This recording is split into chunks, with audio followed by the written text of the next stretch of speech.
अखन अहाँ सब सुनि रहल छी मैथिली एक्सप्रेस की शानदार प्रस्तुति।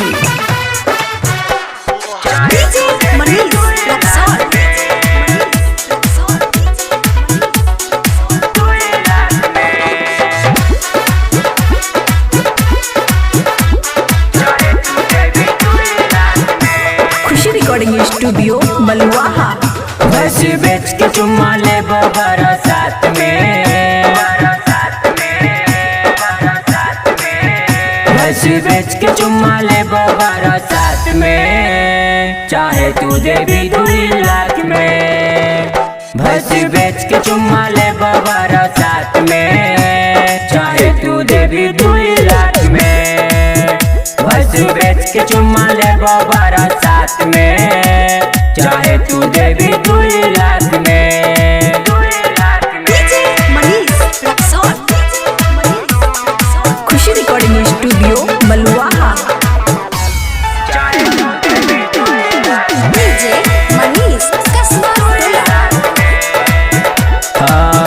हमर बतिया ले मान छौरी करे नहीं परेशान, ना तो चल जैतो तो हर मंगनी में जान, मंगनी में जान, मंगनी में जान। हमर बतिया ले मान छौरी करे नहीं परेशान, ना तो चल जैतो तो हर मंगनी में जान। रिपोर्ट भले, रिपोर्ट भले, रिपोर्ट भले करमी कोर्ट में, लेबो चुम्मा 2 लाख में।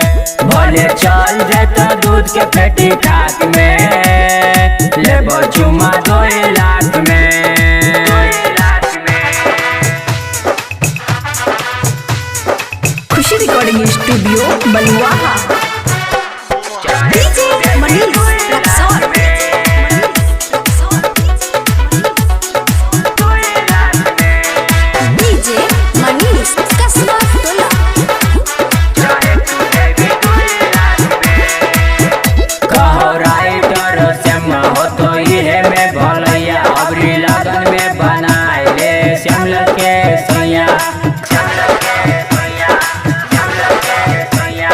पिंटू पवन मा हो तो ये में भलैया, अबरी लगन में बनाए ले श्यामला के सैया। तोरा बलिया देबो, तोरा बलिया देबो, सोना वाला बलिया देबो तोरा कान में, लेबो चुम्मा 2 लाख में। चाहे दूध के पेटी चल जाए तो खाक में, लेबो चुम्मा 2 लाख में।